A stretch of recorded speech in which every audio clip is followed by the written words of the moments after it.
Hello, and welcome to the Art of Intuition podcast. My name is Susan Jane, and I believe that trusting your intuition is the best way to live your life with meaning and purpose.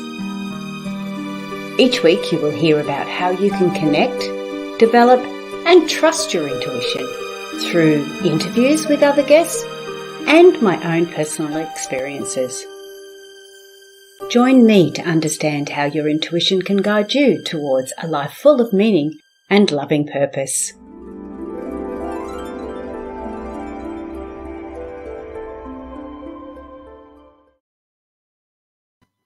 Hello and welcome to the Art of Intuition podcast. I'm Susan Jane, your podcast host for today, and we have got a great episode today. You know why? Today is our 100th episode, and I'm so excited. But you know what's really good too? Today I've got an Aussie on. Like, I have so many lovely Americans, and it's great to meet them. But I've also got an Aussie on for the 100th show, and I thought that was really good. And I really shouldn't call her an Aussie. I mean, she's an Australian. You've got to say it right. And with a beautiful name like Virginia Baker-Woolf, Aussie just doesn't match. I'm definitely an Australian. But yeah, it's so exciting. So do all the things we need to do, like, share, subscribe to the podcast to get all that information, because today we're talking about money. And the other synchronicity that goes with all this is that, this is a spot that I could do with a little bit of work on as well. So I'm really looking forward to having Virginia on to explain all about those money mindsets and how we can bust through them. So welcome on to the Art of Intuition, Virginia. Thank you. Thank you, Susan Jane. And she's got a lovely voice, hasn't she? So she's definitely not an Aussie, definitely an Australian. So, Virginia, tell us a little bit about yourself and how you got into this money mindset, how we got into this money coaching area. Okay. So I started coaching nearly 20 years ago. I was in a job that I really loathed and detested. So I started looking around for what else I could do. And I saw an ad for coach training. And so I went along and I did that training. And then I spent many years working as a coach, organizational coach, executive coach. And in around 2015, we had some things happen financially, my husband and I became very aware of the fact that I really didn't know anything about money. And I looked around to get some help with that. And I did a few money courses, but they didn't speak to what I was feeling. So I just started to do a whole load of research about women and money. And it turns out that it's a huge topic. And then I decided, because I'm a coach, then I decided to look around for what training there was to do with money coaching. And I found the California Institute of Money Coaching, run by a lady by the name of Deborah Price. So I did Deborah's course, and this was not a weekend course. This was like a 9-month course. And so it's just gone from there. And then I decided to write some courses, because my background is that I was a university lecturer in Spanish. So I had a tremendous, lecturer in Spanish and also an English as a second language teacher.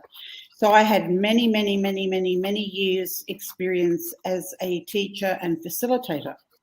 So then I decided I'd write a course about money for the women like me who needed something different from what's out there.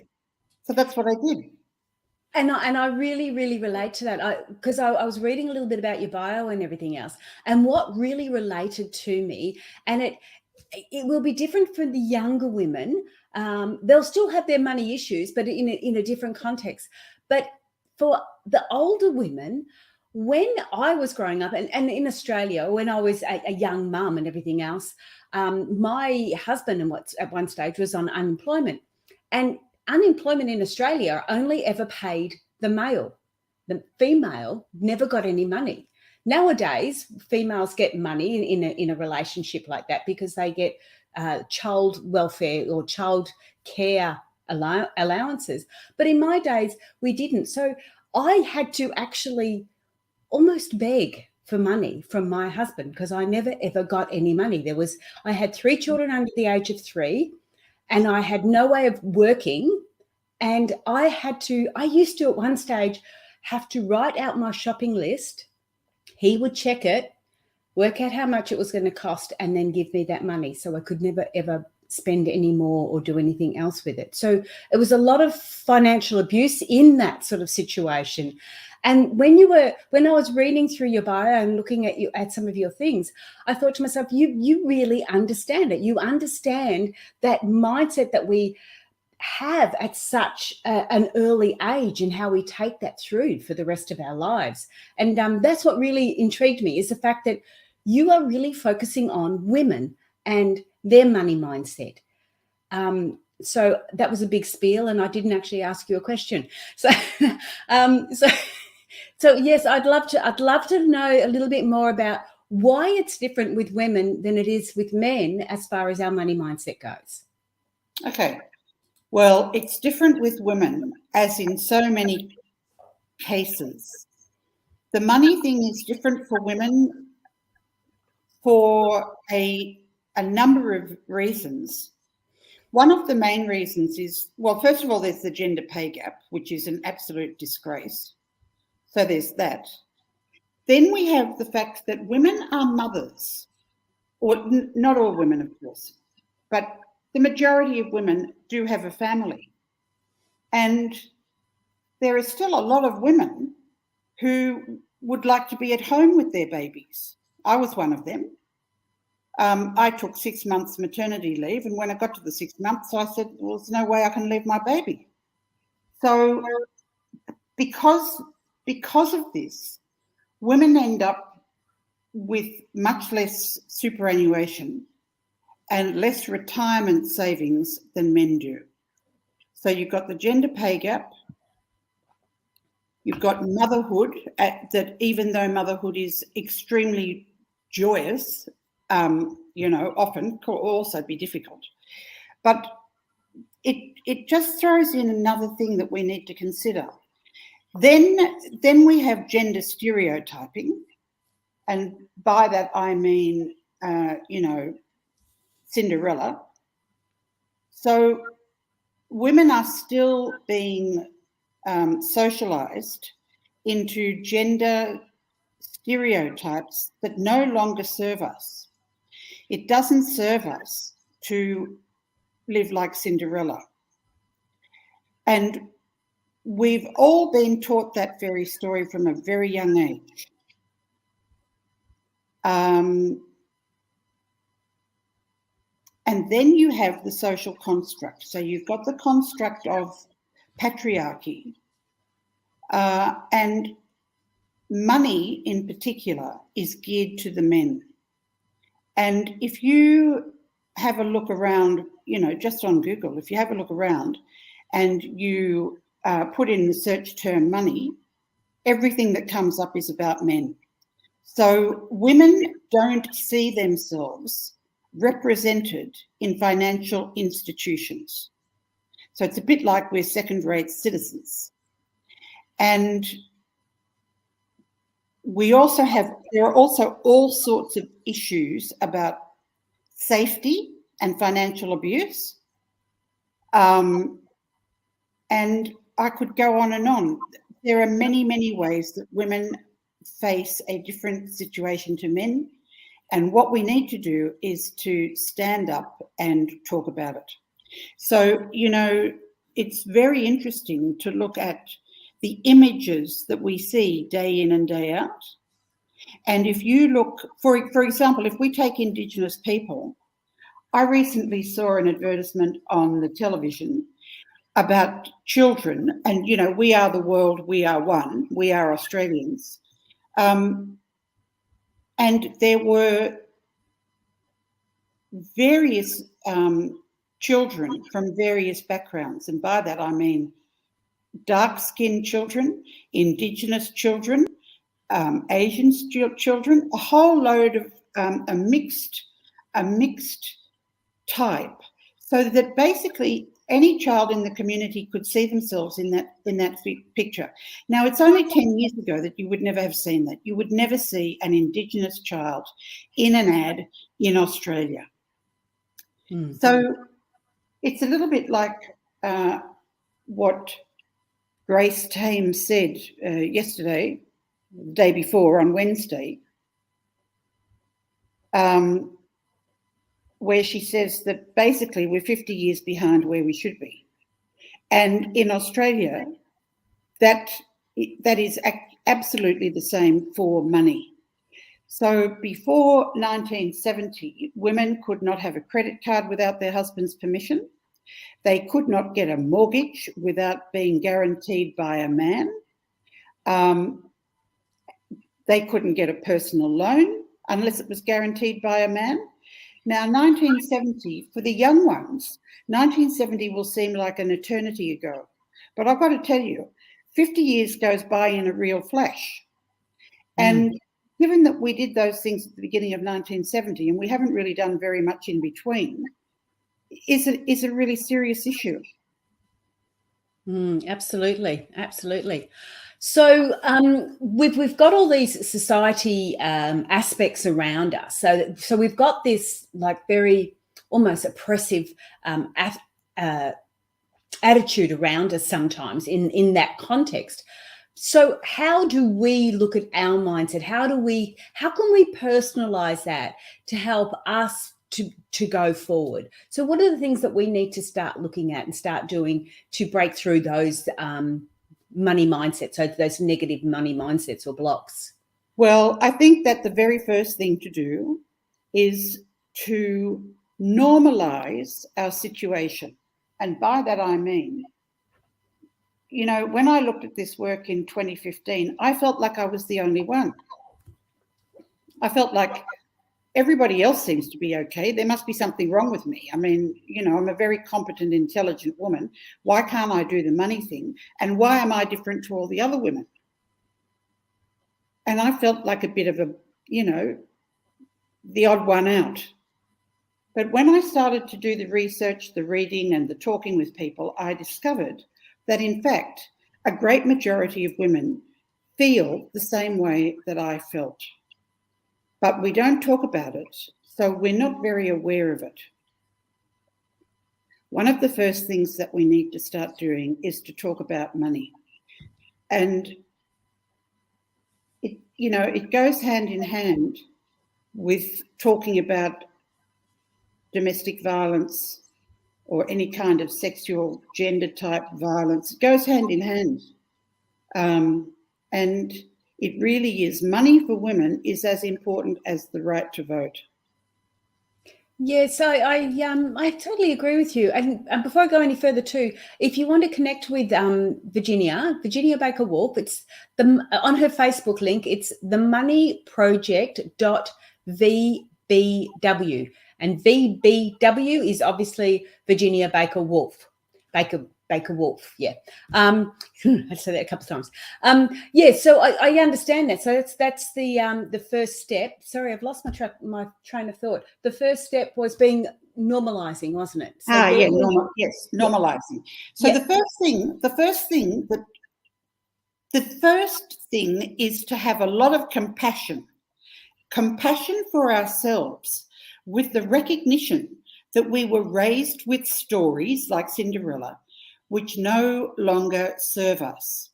So a lot of very bright, intelligent, resourceful women on good salaries have these same problems.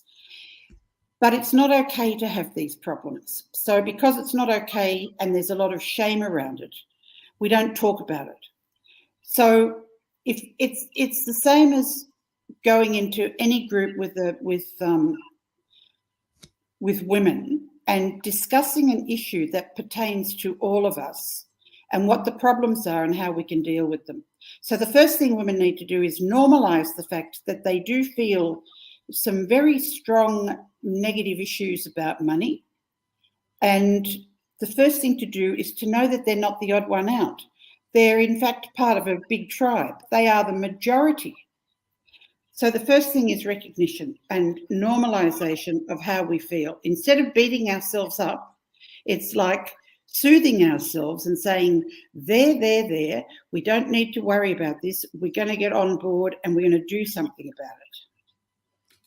Yeah. Okay. So the first part is getting an understanding where you're at this stage, isn't it, really? But I just want to clarify, when you're talking about like the Cinderella syndrome or whatever you want to call it, it's about just for people that are not sure where you're going with that one. It's more about it's about. I know when I remember it was like, oh, who are you going to marry? I'm going to marry a knight in shining armor and he's going to come and take me away on his beautiful white steed. And it's like, and I'm going to live happily ever after. I put all my power into the male or the person that was going to save me from this debt that I'm in or from this money woes that I am in. And that's that Cinderella complex or that Cinderella syndrome, where we're always looking for somebody external to bail us out. And that's what we've got to stop doing. And that's what we've been taught, like you say, as young children, that this is going to happen for us. So being aware of where we're at, what we're doing, where it is. And so we've got our base data almost. Where do we go to from there, Virginia? God, this is going to be a long session for me. So once you accept that a lot of women have the same problems as you, the next thing to do is to become very curious. Very curious. And that then means looking at the money story that you have had, most likely since you were a child of 5. And that 5-year-old little girl's money story is most likely no longer relevant. But that's what's been hardwired into us. So the first thing is to become curious about what that small child felt about money. And do those attitudes of that 5-year-old, are they still the same attitudes that you have? So you might have that attitude in a more sophisticated form, but basically, is it the same as what you had as a 5-year-old, 6-year-old, 7-year-old? So we then need to do 2 things. We need to start writing a new money story that addresses the money story that we were raised with and the money story that we took on. So we often take on the money story of our mother, father, grandparents. And it's very good to become aware what that story is, because after you become aware, you can do things to shift it. And then the next thing, even at the same time as getting curious, is to simply get curious about money. And by that, I mean, buy a book, use Google. So I don't know whether you know, Susan, whether you know this fellow in Australia, but there's an Australian man by the name of Scott Pape, and he wrote a book called The Barefoot Investor. Oh, yes. And I recommend this book because it's so down to earth. It's so down to earth, and it's friendly, and it's conversational. Absolutely. And the thing is, the problem with women is that we feel so overwhelmed with anxiety and shame about money. It's a little bit like we like to have our head in the sand and we push the money away because it's like, I don't want to know about that. I know there's an issue and I don't want to know about that. It's too difficult. So becoming aware of your money story will help you with that. And then just doing some money learning. And for the women who say, yes, that's all very well, but I just become very overwhelmed, I would say that's okay. Have compassion for yourself. So there it is, you get overwhelmed. That is absolutely fine. And you're in a tribe of more than 50% of all women. So if you get overwhelmed, or anytime you get overwhelmed, in fact, from me as a coach, what you need to do is break it down into the steps. You can only eat an elephant one steak at a time. So, for example, if you were to go out and buy the Barefoot Investor, do one chapter a week. Do one chapter a week. And that's exactly what I did. Yeah, well, the other thing... And that book was so relevant that we handed it to our children. They actually took it on board too. And it doesn't mean they had to follow everything he was saying, but it gave them some structure about how to save money and the best way to do it and the best way to look at your money. So, yeah, the Barefoot Investor was really, really good. Before you go on to any more, what I wanted to also do is let them know that on LinkedIn, you can also connect with Virginia on LinkedIn too. So the little ticker tape is going down the bottom, and it is linkedin.com/in/money-coaching. So you can find Virginia that way too.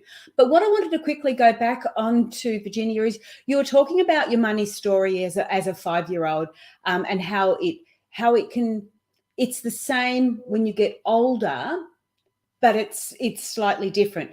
I just want to give a quick example because I am quite aware of my money thoughts. And as a child of 5 to teenagers, I came from a family with 8 kids, so I had 7 brothers and sisters, and the whole attitude was there's never really enough.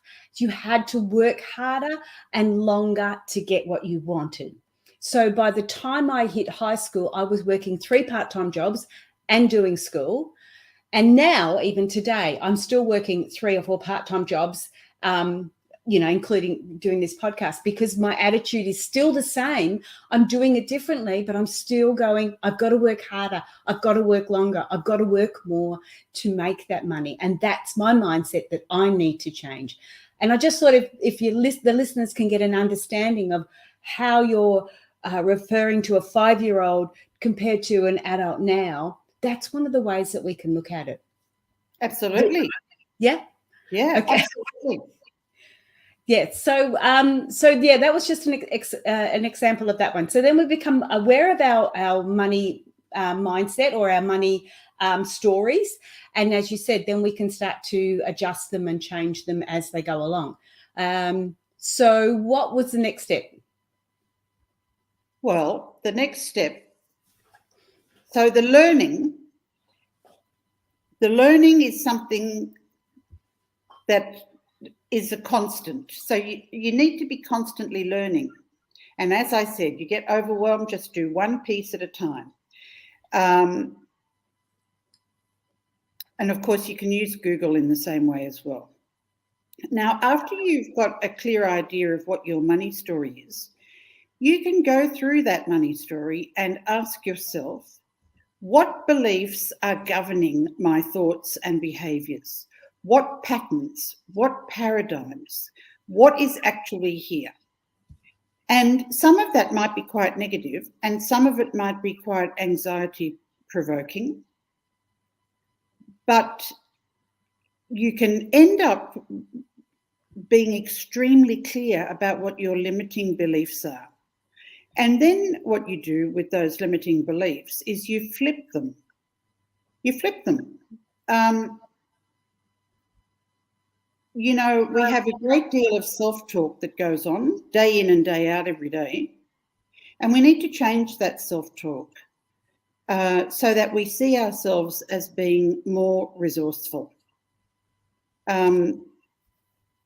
So flipping negative beliefs on their head. And by that, it's as simple as, for example, you say to yourself, I'm not good with this, or I'm hopeless with money. And then the question becomes, is that really true? And this is a little bit like cognitive behavioural therapy. So you ask the question, is that really true that I'm hopeless with money? Where is the evidence that shows me that I am hopeless with money? And very, very often it will turn out that there is no evidence for the belief that you're carrying around in your head. So instead of saying, I'm so hopeless with money, we flip it to something else and we say, I am learning to be financially literate, or I am learning to be financially independent. And, you know, learning is a good place to be. Now, of course, after you've become aware of your learnings, then you need to decide what kind of action might you take in your current situation. And, you know, Susan, there are a lot of women out there who are doing exactly what you just said about yourself, that they're working multiple jobs and they have a belief that if they want what they want, they just have to work harder and harder and harder. And that is also a belief that we can flip on its head. And the question becomes, how can I earn more money? Or how can I develop, you know, more money without working harder? What could I do to get that happening? So, for example, as a coach, so it's about working one-on-one or working in groups. So as a coach, you can work one-on-one. And I love that work. You know, I love it. But that means that you are tied to the time frame that you can devote to the work.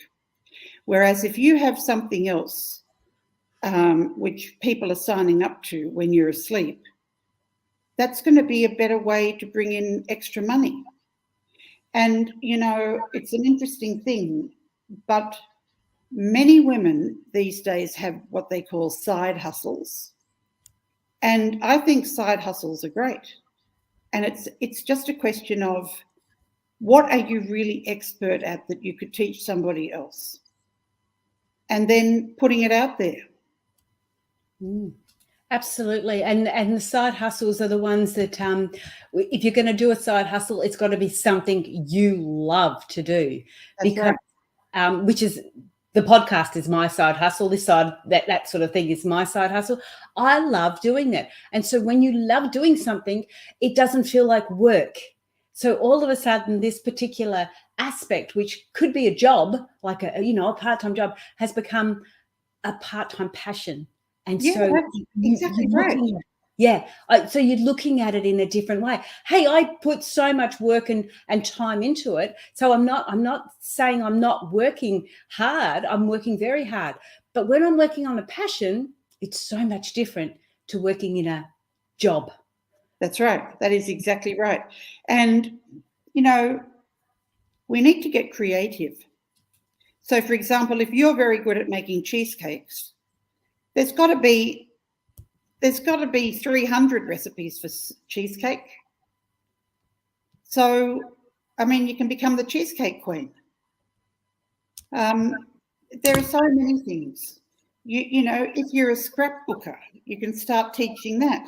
And I mean, some of this, you know, people will say, well, it costs money to set up a thing like that.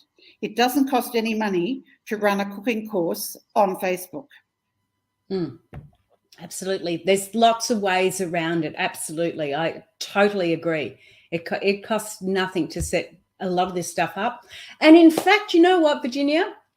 When I was setting up a lot of my stuff, I didn't have money. I didn't have money at all. So I had to do a lot of my stuff on the cheap.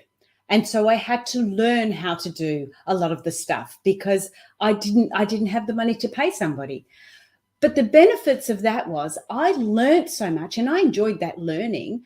But I also know now that if I want to pay somebody to do a particular job, I know what that job is, I know what it entails, and I know the average cost it will take. I don't get ripped off. No, that's right. So you're starting, I've got that knowledge so I can actually go ahead with it. And yeah, it was long, hard slog, but oh my goodness, when it's a passion, you do not feel like it's a long, hard slog. That's right. Look, since I've you know, launched my courses, my money work, not so much, well, still now, but not as much now. But over the last 2 years, I have learned so much. You know, like to get a program up and running is a lot of work, but then There are all sorts of other things that you need to be able to learn, like, email, the way to collect email, the way to send emails to people. There are design things, doing things, posting things on Facebook and Instagram. There's a lot of learning. And I've got to say that I have come to the belief, when I have a new thing to learn to do with all of this work, I think, well, just sit down and get started, because you'll manage, because you always do. So, yeah, the learning is really important, and it's extremely good for your brain. Absolutely. Absolutely. And if women are listening to this and they do have young children at home and they feel like they can't get out to work, then there is those options. And you may not create a thriving business to start with, but you will create that learning that when the kids are a bit older, you can actually put that into place and maybe recreate something else. So it's all, it's all value. It's all important to us, and it's all allowing us to be, like you say, financially independent. It's allowing us to sort of stand up and say our piece. I did a lot of my learning when I was with my ex-husband, and I wasn't bringing any money in, but I had those snippets of time where I could read a book like The Barefoot Investor. But I have to tell you this story. Sorry, I've gotten a little bit off track. But I remember reading about The Barefoot Investor and a few other books like that, investment books. I had not a cent to my name, but I remember reading about these investment books. And my daughter and her husband came to me and they said, "Mum, you were talking all about this investment and how to build up wealth and things like that." And I went, yeah. I actually explained it all to them. They went ahead and did it. And within the first 5 years of their marriage, they had like 5 investment properties and all sorts of things. I had done the learning, explained it to them, and they had got the benefit of it. And now they've learned that way. So even in your learning as a woman at home, as a person there, in your learning, you are then helping so many others around you without even realizing, because you've changed your mindset.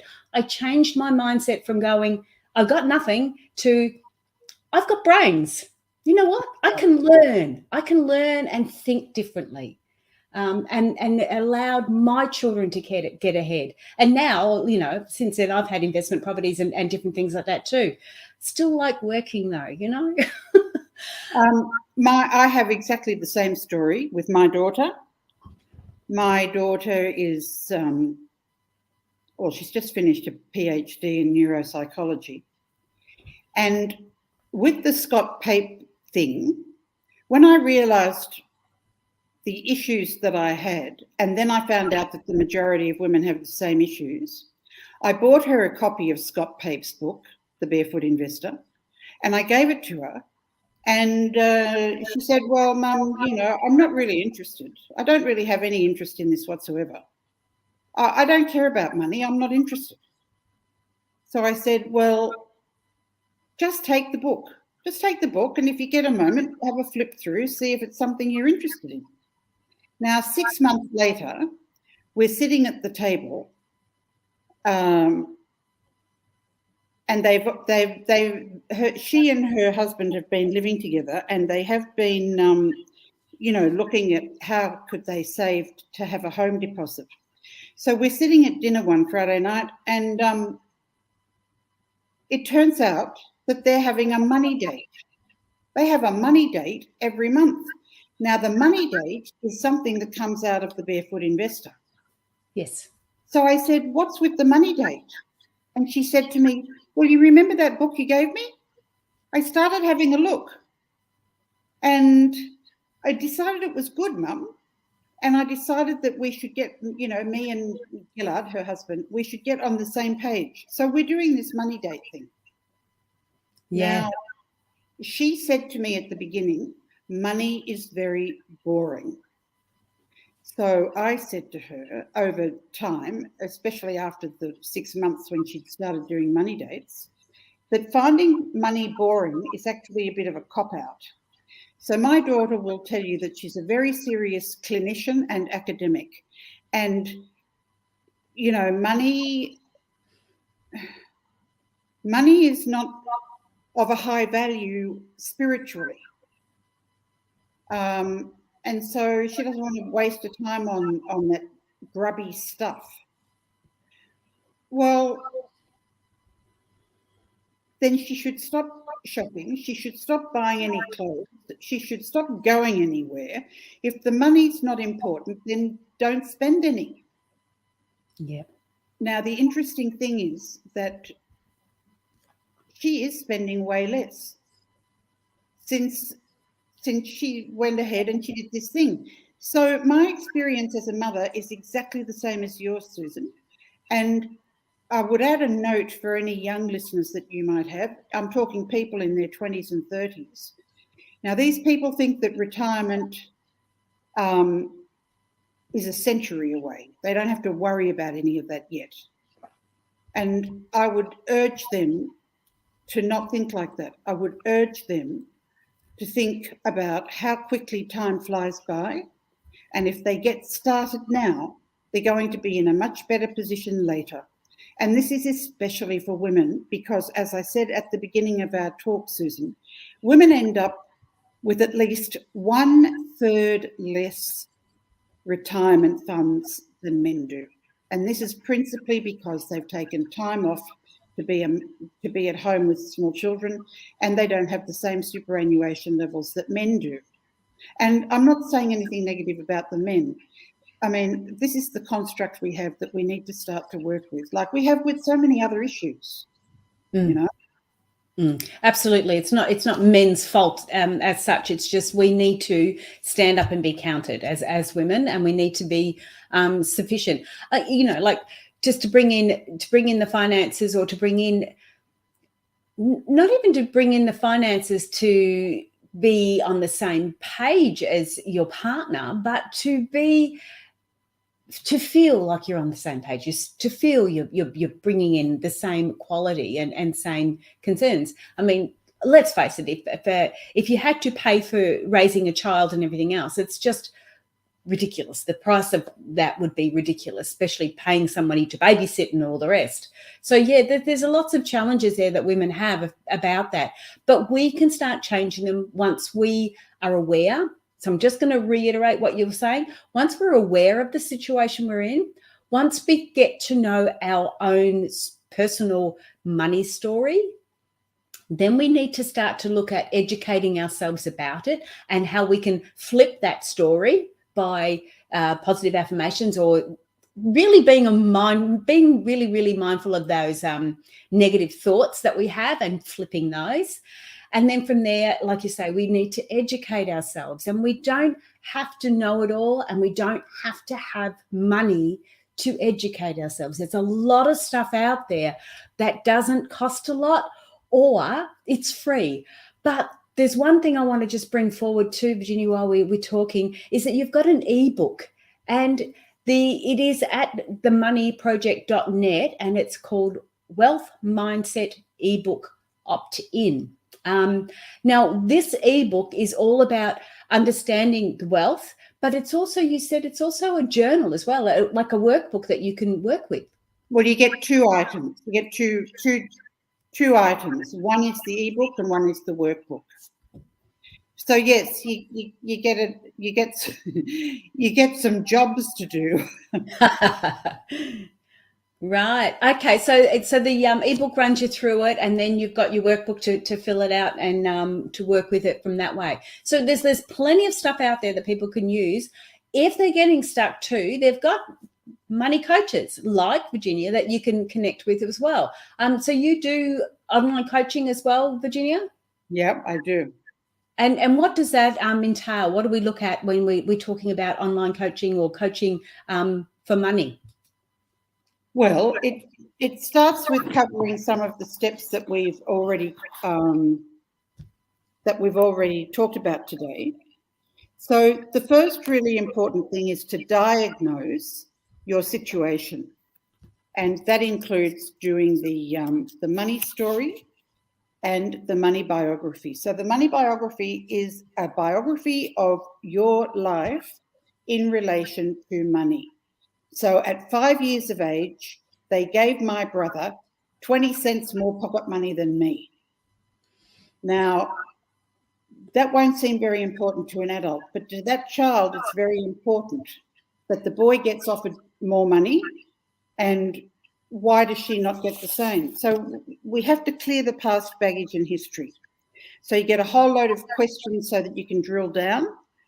And at the same time, there's a 3-step circuit breaker, because women find this work so anxiety producing and triggering that we have to have some techniques to soothe ourselves so that we can keep doing the work. And included in that 3-step circuit breaker are expressive writing, what you can do with your vision and your breathing to calm yourself, and what you can do with the emotional freedom technique. And then we go on to the money archetype that you have. So we all have a money archetype. There's a quiz on my website for this. We all have a money personality, and some of them are more advanced than others, but you just have to start where you are, with compassion. And when you get your results for your archetype, it will tell you how you can manage that archetype so that you can achieve more. It strategizes, gives you some strategies of what you can do with your archetype in line with moving towards the most positive archetype, which is the magician. Okay, cool. So that sounds really interesting too. So that's really hooking into the old intuition side. Woohoo! Yep. We also do. There's also a quiz on values. There's a quiz on values, and then there's an ebook that goes with the quiz on values, because if you are living in accordance with your values, you will be a much happier, more fulfilled, more satisfied self. And this has been proven many, many times. And so we go through an exercise of how you can bring your values into your life.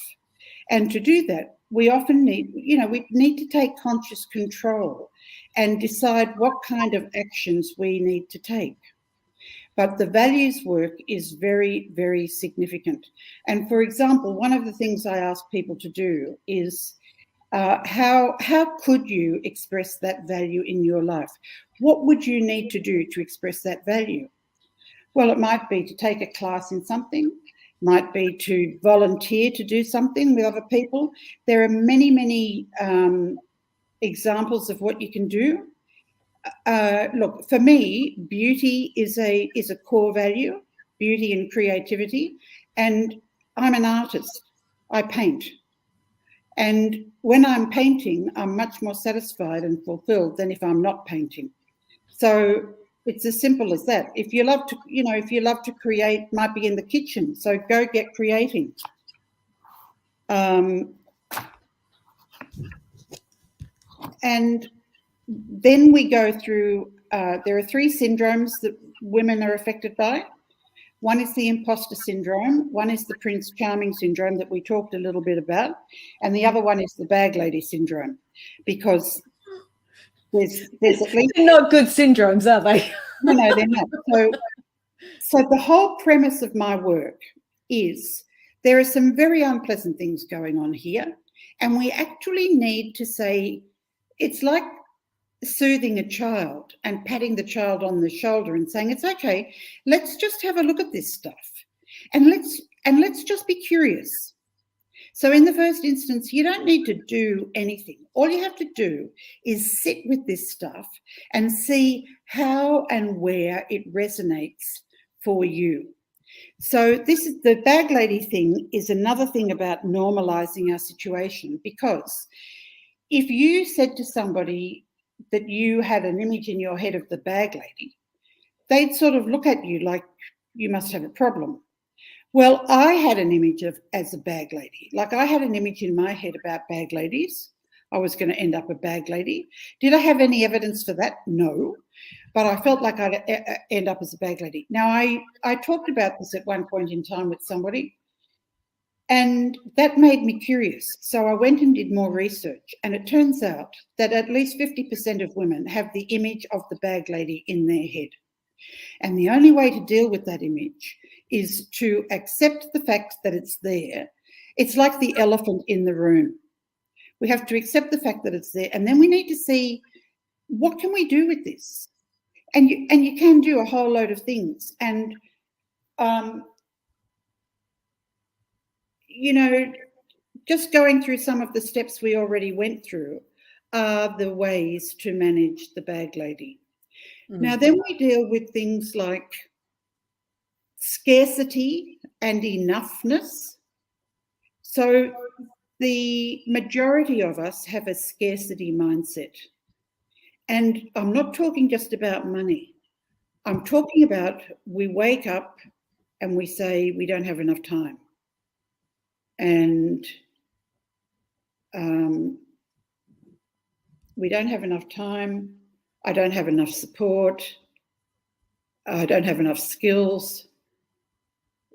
So we need to flip that into enoughness, because if you can see what's going on in your life from the point of view of enoughness, once again, you'll be much more satisfied and happy. Right. We talk about safety. So a lot of women have a lot of fear around money and safety. So the safety issue, look, it could be with a partner who's financially abusive and who's doling out the money, like you said was your situation. But being positively, having a positive mindset about money with a desire to earn more can be affected by the issue of safety. So there are many, many women out there, and I include myself in this, there are many women out there who are frightened of being truly who they are and bringing in more money because their male partner, well, it doesn't even have to, I mean, the same thing in homosexual relationships. Yeah. Whoever is in the male role will be upset and threatened if we're doing too well. So a lot of women hold themselves back because they're worried about how it will impact their relationship, which is important to them. And I think that's a really serious issue. And I think it's once again, it's an issue that is affecting more than half of the women in the world.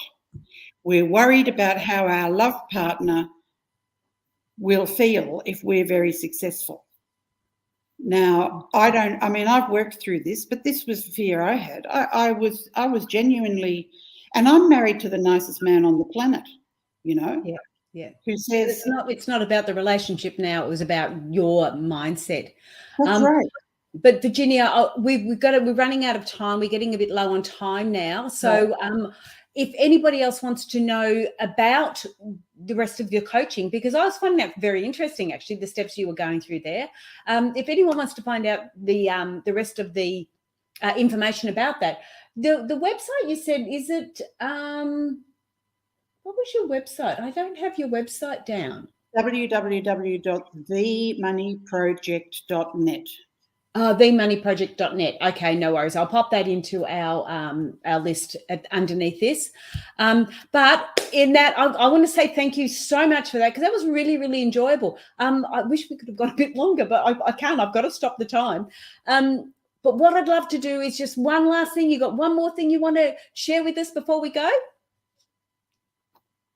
Money is a learnable skill. Investment is a learnable skill. Go forth and sparkle with money. Woohoo! I love that. And it's so true. It is learnable. It's absolutely learnable. Anything almost is learnable. So we can do this. Thank you so much for being on the show. I want you to stay on because I want to chat with you in a minute, but I'll just do the closings and we'll go from there. Thank you, Virginia. That was great. You're very welcome, Susan. Thank you for having me. My pleasure. So that was wonderful, guys. That's what you got to do. Remember, be awareness of it. Be compassionate to yourself. All those things that Virginia was saying, it is so easy to take on board other people's information and other people's beliefs and attitudes that we start to sort of put ourselves down and put ourselves in a position where we're blocking our money and we're blocking those things that are happening. But I've got to stop talking. Subscribe, like, do what you need to do. I've got to go because we're running out of time. All the very best, guys. See you next week and have a great one. Bye for now.